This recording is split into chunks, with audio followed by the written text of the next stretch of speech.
Welcome back to my channel, Practically Home. Today we are going to be doing an entryway makeover. In our entry, we have this huge vaulted wall right when you walk in through our front door, and it's just screaming to have a little makeover done on it.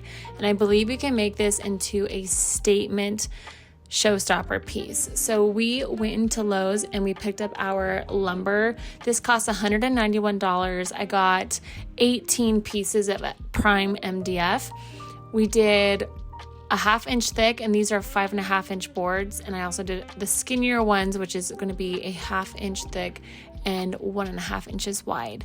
So we got 9 of each, and we ended up being short about 2 panels on each side. So if I were to go back, we would get 2 extra ones, so 10 total. But we have this huge entry wall. So the first thing we really wanted to do was to map out the pattern. And I originally came across this pattern idea on Pinterest. I saw it somewhere, but unfortunately I could not go back and find it. So based off of my memory, I'm pretty sure this is how the pattern was laid out. We did our thicker board on the right hand side, and then our thinner board on the inside. So the first thing we started to do was just started doing a ton of measuring and cuts. We did a lot of angle pieces. My husband is amazing and did all the cuts for us.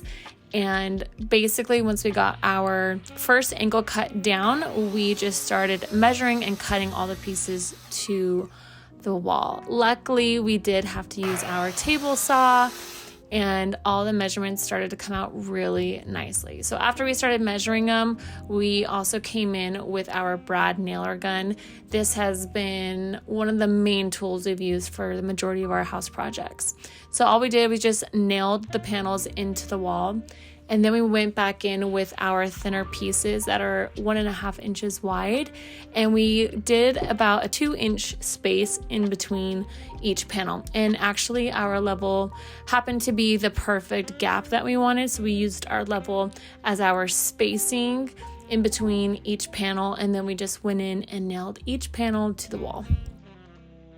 Ryan started cutting the other pieces. While he was cutting, I started just patching some of the gaps. Even though they weren't huge gaps, we just want the project to look really seamless as possible. So while he was nailing, I went in and started patching up all of our holes with some drywall spackle. Apart from the spackle, I also picked up a caulking gun, and this is really great to fill in the gaps that are between the wall and the panels. Our wall, we realized, isn't the straightest, which is very unfortunate. So we did have some larger gaps that were just uneven. So this made all of the gaps look really seamless, so you couldn't see anything behind it.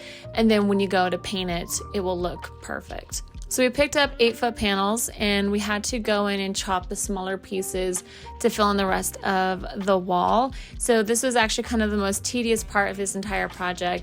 Okay, now hold the level up against it, and just make sure it's in the center. After we started filling in the wall, we went in with our sander. We just kind of sanded all of the drywall spackle off so the pieces were nice and smooth, and then we just started doing a quick cleanup to clean up this huge mess. Next comes the fun part. We started painting. So we taped off the bottom of the wall, and we also taped off our trim. I thought about maybe just painting the entire wall the same color, but after some contemplation, we decided to actually leave the trim white. For our entryway, I wanted to add some color. We are getting really tired of our white walls everywhere, so I went with this color, Luxe Gray by Valspar, and it's so beautiful. My husband and I were actually blown away with the color choice. We also have the other color, Urban Bronze, which is on our fireplace, which you can kind of see in the background here. They're in the same color family, so I want to kind of keep that same color palette theme going throughout our home. So we went in with a roller and a paintbrush, started doing a first coat, and then we actually finished the wall with our spray gun, which really gives it a nice smooth finish. We started hanging our mirror. My husband we had to do the drywall hooks to make sure they are in studs. We have this really beautiful oversized mirror that I love. It adds a lot of light and reflection to our entryway. And then we're adding our black console table. I've had this for a few years now, and I still love it to this day. So to me, this is just a classic staple piece. We are adding a nice gray runner. This is from the Chris Loves Julia line on Lowly on Amazon. I ordered it there, and it's a 9-foot runner. I love how it ties in our new accent wall color, and it adds also a pattern to our entryway. I added these leather bar stools, and these are from Amazon. I'll link it all down below, but these are amazing. They add a really cool look. But my favorite piece is my dried greens. All of these are actually from Trader Joe's. I enjoy them while they're fresh, but then I let them dry naturally, and they create the most beautiful organic centerpiece. So if you guys are looking for a really fun and beautiful florals, definitely try that out. I snagged this new piece of artwork from the Studio McGee collection for their fall collection, and I really loved how simple it was in the brown frame. And then we just added a little key dish tray to the console table to finish it off.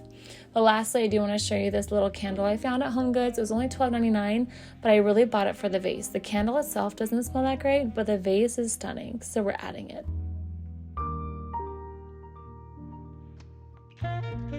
Thank you guys so much for watching my entryway makeover. I hope you guys enjoyed it. So until next time, I will see you later.